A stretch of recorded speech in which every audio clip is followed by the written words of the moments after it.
I was taken aback by the unexpected news that Thomas, my friend, sold the house I inherited from my dad for $450,000. The revelation came with an oddly cheerful tone as he shared it over the phone from the hospital.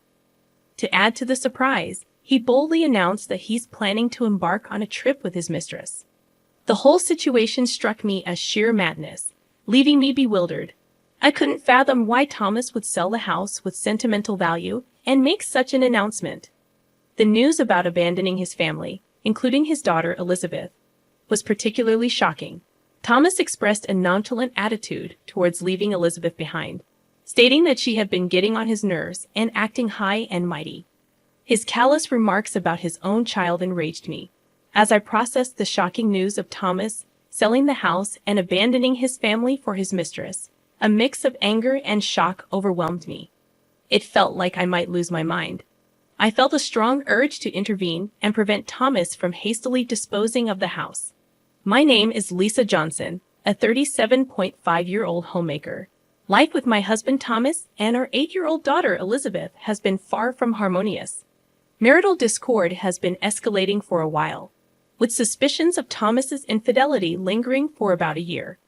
Despite lacking concrete proof, his behavior, such as frequenting bars after work, returning with a peculiar sense, and gifting expensive items not meant for me, raised concerns. I've been too afraid to confront him about his potential affair, unable to take any decisive action. Reflecting on our relationship, I recall the Thomas I fell in love with a decade ago. His kindness and sincerity initially drew me in, and our marriage seemed blissful.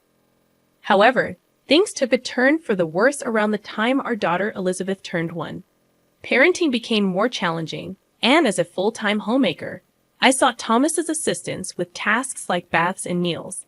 Yet his behavior and frequent outings began to change, leaving me bewildered about how our once happy marriage ended up in this tumultuous state. In the beginning, Thomas, perhaps aware of his role as a father, initially assisted with childcare as I requested. However, as it became a daily routine, he gradually developed resentment and stopped actively participating in parenting. He started expressing sentiments like, "This is your job as a stay-at-home mom. You should handle parenting on your own. What does a tired man like me have to help out after work?" Thomas's complaints were intense, leaving me and Elizabeth alone in the living room while he retreated to the bedroom. Dealing with Elizabeth's tantrums and struggling through the evening routine alone, Thomas's harsh words lingered painfully. His withdrawal from interacting with Elizabeth became more pronounced, even on his days off. When Elizabeth asked him to play, he responded dismissively, saying, "Playing is your mom's job. I'm busy." Thomas didn't consider Elizabeth's feelings, scolding her if she cried and blaming my parenting skills. To shield Elizabeth from his verbal abuse, we often retreated to our room and played together, just the two of us. There were times when I yearned for personal hobbies like reading or watching movies. However, living with Elizabeth around the clock left little time for myself, while Thomas indulged in his horse racing hobby. The situation felt unfair, but I couldn't complain as our household relied on Thomas's income. I felt a sense of helplessness and frustration as I found myself unable to change the circumstances that had persisted for 8 long years. Thomas's disinterest in parenting and his abusive language became a distressing pattern, a far cry from the caring and kind Thomas I knew before our marriage. Despite enduring this situation, I knew it was essential to provide for Elizabeth, and Thomas's income was crucial for our survival. One day, while drawing together, Elizabeth complimented my artistic skills and suggested that I pursue drawing as a job. Despite Thomas's contemptuous nature, Elizabeth had grown up to be honest, straightforward, and cheerful, the opposite of my more introverted personality. It was heartening to see her thriving at school, surrounded by friends, and even earning the favor of her teacher. Elizabeth's compliments about my drawings filled me with pride and confidence, reminding me that she paid attention to me and appreciated my efforts. I was grateful for her positivity, which brought joy to our challenging family dynamics. As long as Elizabeth could smile, I felt a sense of resilience in facing the challenges of our life. That quiet realization echoed in my thoughts that night. However, our household situation took a familiar turn when Thomas, in his usual inebriated state, stumbled home and collapsed into the living room. His drinking habits had escalated lately, becoming a source of increasing concern. Sighing, I began the routine of peeling his jacket off his slumped body. In the process, a piece of paper fell from a pocket that typically housed only keys. Upon closer scrutiny, it revealed itself as a receipt from a motel. Unmistakable evidence confirming the suspicions I had only held vaguely until then. In an attempt to conceal the turmoil within me, I quietly stashed the receipt away on a shelf as the night unfolded. I contemplated how to address this revelation with Thomas. The next morning, with Thomas not yet fully sober, he left the house after Elizabeth had gone to school. Engrossed in my regular household tasks, I found it impossible to shake off the lingering thoughts of the previous day's revelation. Having suspected Thomas's infidelity without concrete evidence, the receipt presented a dilemma. It became challenging to ignore the truth and maintain the facade of a masked couple. I felt compelled to confront him, seek an admission, and perhaps an apology within the upcoming week or even days. Lost in contemplation, my smartphone interrupted my thoughts with an unexpected vibration. An unfamiliar number appeared on the screen, triggering a sense of apprehension as I answered the call. The caller identified themselves as someone from General Hospital delivering news about Thomas. He had been rushed to the hospital by ambulance and was undergoing surgery for a kidney disease. The doctor explained that Thomas's kidneys were likely to fail, necessitating a transplant. Overwhelmed by the sudden turn of events, the doctor asked if I was all right. Despite the complex emotions, I found myself agreeing. As the doctor elaborated on the details of the transplant surgery, my mind swirled with confusion. Although Thomas had often mocked me and been unfaithful, I didn't wish for him to lose his life. That night, I held on to the hope for Thomas's recovery. My thoughts centered around his impending transplant surgery. As weeks passed, news about potential kidney transplant candidates within the family emerged. Surprisingly, I turned out to be the best match. The revelation that I was a compatible donor for Thomas, despite the challenges in our relationship, presented an unexpected twist in our story. The situation became more complex with the presence of Thomas's parents, who were still alive. The impending decision about organ donation required careful consideration, blending the threads of our troubled history with the possibility of a renewed connection through the transplant process. Despite my own less than perfect health, I emerged as the most suitable donor for Thomas's kidney transplant due to our matching blood types and the fact that he was an only child. Admittedly, I had reservations about undergoing the surgery, but the prospect of preserving Thomas's life overshadowed any hesitations. Recognizing the irreplaceable value of Thomas's existence, I made the difficult decision to be his kidney donor. When I shared Thomas's medical condition and our upcoming transplant surgery with Elizabeth, she responded with understanding and encouragement, sending me off with her blessing. Elizabeth stayed with my in-laws during my hospitalization, and despite their own health challenges, they were able to care for Elizabeth, who happily stayed with them, sharing a close bond with her grandparents. This arrangement provided me with a sense of relief, knowing that Elizabeth was in good hands. With that reassurance, I faced the kidney transplant surgery a week later. After completing the necessary health checks and signing consent forms, I donated my kidney to Thomas. The surgery, to my surprise, concluded more swiftly than anticipated. I spent approximately a week in the hospital, while Thomas's recovery extended to 10 days. Fortunately, there were no complications, and the recovery process proceeded smoothly. Just before my scheduled discharge, I received an unexpected call that sent a shiver down my spine. Answering the phone, I was met with Thomas's voice, the recipient of my kidney. Expecting words of gratitude for the life-saving donation, I inquired about his well-being after the surgery. However, Thomas' response took an unforeseen turn as he shifted the conversation to our house.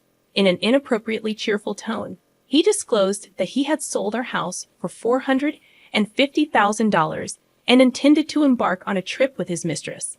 The news struck me like a bolt of lightning, and I couldn't comprehend the audacity of his actions. The house, a precious inheritance from my father, was being callously disposed of, and Thomas's brazen declaration of having a mistress added another layer of shock in the midst of my disbelief. I confronted him about Elizabeth's well-being, only to be met with indifference. Thomas callously dismissed any concerns for our daughter, stating that he didn't care and was leaving her behind. The revelation left me enraged and appalled. The thought of him selling the house and abandoning his own daughter was beyond comprehension. Determined to intervene, I realized that I needed to stop Thomas from hastily relinquishing the house. As the call abruptly ended, my mind swirled with turmoil. I was left grappling with the shocking news of Thomas's actions and contemplating how to prevent him from following through with his impulsive decisions. The urgency to protect our home and Elizabeth's well-being became a pressing matter that demanded immediate attention. Trying to comprehend the sudden upheaval caused by Thomas's actions, I found myself unable to believe that he had sold our house, especially while he was in the hospital. The shock of this revelation worsened my condition, leading to an extension of my hospital stay. Feeling helpless and distressed, I spent days on the hospital bed contemplating the next steps. My first instinct was to call Elizabeth. Without the house, we would have nowhere to go. Despite my anger towards Thomas's bold declaration about his mistress, my primary concern was Elizabeth's well-being.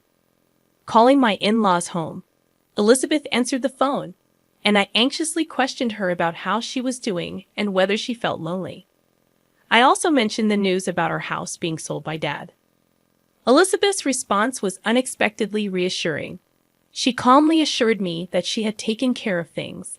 Intrigued and puzzled by her words, I listened as she explained that Dad had told her he asked his mistress to sell the house. Elizabeth had navigated through this unexpected turn of events, leaving me surprised and proud of her maturity. She reassured me that everything was fine, expressing gratitude for my concern. Encouraged by Elizabeth's composure, I allowed a bit of peace to settle in. However, curiosity lingered about what was happening with Thomas and his mistress at that very moment. Reminding myself of the importance of rest, I allowed sleep to claim me. After 3 days of recovery, I was discharged from the hospital and headed to my in-laws' house. Elizabeth greeted me with joy, and my mother-in-law smiled gently, expressing happiness at my return. However, my father-in-law wore a grim expression, apologizing for Thomas's actions. I couldn't fathom how Thomas had strayed so far from the values of his wonderful parents. Despite the apology, I took some responsibility, acknowledging that perhaps I should have spoken up sooner. As the conversation progressed, my in-laws revealed that they wouldn't let Thomas have his way. Intrigued and somewhat anxious, Elizabeth and I attempted to head home. On our way, though, we encountered an unexpected scene in front of a realtor's office. There, we witnessed a familiar yet disheveled Thomas and an unknown woman, presumably his mistress, engaged in a heated argument. Dressed in sweatpants with unkempt hair, Thomas was visibly distressed, while the mistress, wearing a short skirt with a single high heel and a bare face, expressed frustration about the house not being sold and the canceled purchase of $450,000. The chaotic scene unfolded before us, adding another layer of complexity to an already tumultuous situation. Thomas's enraged stomping and his mistress's screeching drew shocked looks from passers-by. Elizabeth and I, equally surprised, approached them, seeking an explanation. Upon questioning Thomas about his actions, he and his mistress were visibly taken aback, gasping in surprise. Accusations were immediately thrown our way, with Thomas suggesting that I must have talked the buyer out of the deal. Dismissing their baseless claims and instinctively shielding Elizabeth behind me, I faced their accusations. The realtor, confused by the unfolding drama, reacted with disbelief upon learning that I was Thomas's wife. The cancellation of the house purchase had disrupted their plans, and Thomas, pointing at his mistress, claimed to still have debts from the money he spent on her. It slowly dawned on me that Thomas' intention was to sell the house to settle debts incurred for his mistress and secure a new place for both of them. The realization hit me like a wave. Thomas was fully aware that the house was a precious inheritance from my father. To think he would disregard Elizabeth and me, attempting to seize my most valuable asset, was beyond belief. Anger welled up within me as I confronted Thomas. Despite the critical situation, he continued to hurl insults, displaying a complete lack of decency. I pointed out the audacity of him trying to sell my house without discussion, emphasizing that I was the rightful owner. My anger intensified as I questioned whether he had forged documents to proceed with the sale. Furthermore, I revealed the surprising twist. Thomas had been bad-mouthing the supposed buyers of the house, unaware that they were his own parents. The revelation about my in-laws' involvement came from Elizabeth, who had spoken to them about Thomas's misdeeds. Infuriated by their son's actions, my in-laws decided to intervene to protect both Lisa and their good-hearted granddaughter Elizabeth. Elizabeth stepped forward confidently, explaining that her grandparents were well aware of the house's significance to me and disapproved of its easy sale. In a strategic move, they had pretended to buy the house before anyone else could. Thomas, desperate and defeated, unleashed a vulgar laugh and lashed out at Elizabeth and her grandparents. However, Elizabeth remained unfazed by his verbal assault, and in response, I retrieved a piece of paper from my bag and thrust it under Thomas's nose, ready to confront him with undeniable evidence. The unfolding drama showcased the complexities of family dynamics and the lengths one would go to protect the ones they love. Brandishing the divorce papers, I confronted Thomas with a resolute declaration, I want a divorce. However, instead of acknowledging the gravity of the situation, Thomas snorted and scoffed, questioning my ability to live without him. Unfazed by his arrogance, I decided it was time to dispel his misguided assumptions. Determined to shatter Thomas's illusions, I calmly informed him that I had a plan. You needn't worry. I'm going to receive a lifetime gift from your parents, I declared. The mention of a lifetime gift left Thomas and his mistress bewildered. I went on to explain that my in-laws, recognizing their declining health, wished to give me a portion of their assets before it was too late. Initially, I suggested that such a gift should go to Thomas. However, my in-laws insisted that I, as the one who had given them a lovely granddaughter, were more important to them than a son who couldn't even express gratitude for a life-saving organ donation. Grateful for their generosity, I accepted the lifetime gift, leaving Thomas pale and agitated. Outraged by the turn of events, Thomas protested, calling it dirty and unjust. He threatened to take the matter to court, but I calmly reminded him that it was his fault for spending all that money, and his parents had made a justified decision. Dismissing his threats, I questioned whether he even had the financial means to go to court, highlighting the consequences of his past betrayals.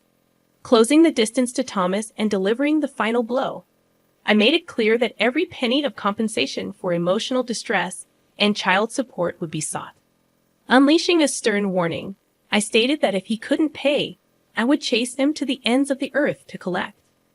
Thomas, desperate and shaken, begged for forgiveness, but it was too late. Glaring at him with unwavering determination, I declared that I would pursue every avenue to hold him accountable for insulting Elizabeth and me. As Thomas and his mistress screamed and ran away, the realtor who had witnessed the entire confrontation expressed gratitude for the resolution. Acknowledging the awkwardness of the situation, I apologized for any trouble caused, ready to move forward with the next chapter of my life. Taking Elizabeth's hand, we headed home, and she expressed gratitude for standing up for her. A smile adorned Elizabeth's face, and in that moment, I made a silent vow to protect her for the rest of our lives. The divorce from Thomas unfolded without any significant issues, marking the end of a long-suffering marriage. Surprisingly, it was almost anticlimactic, prompting me to reflect on why I had endured everything until now. It became apparent that Thomas had invested a considerable amount of money into his affair and had resorted to borrowing funds from various sources. His mistress eventually left him, citing an inability to be with such a financially troubled man. Misfortunes seemed to converge for Thomas as his company had to cut back on staff due to a decrease in sales caused by material shortages. Working in the factory, Thomas was among the first to be laid off. While it may be inconvenient for him, it's challenging to believe he was laid off for no reason. it's likely that the company let go of those who underperformed or had poor conduct, which might have been the case for Thomas, given his demeanor at home. Now unemployed, he is scraping by with part-time jobs, lacking the energy to actively search for a new full-time position. His life seems bleak, having lost his job, lover, and wife. But there's little room for sympathy. Despite my efforts, including donating a part of my kidney to him, Thomas made a mockery of me. It appears that karma has caught up with him, and he should focus on working hard to pay off his debt. As for me, I've started doing illustration work, utilizing the assets I inherited from my in-laws. Initially inspired by Elizabeth's compliment about my drawing skills, I have received positive feedback from clients who appreciate the meticulous and skillful nature of my work. The plan is to increase my clientele and work diligently to provide a better life for Elizabeth.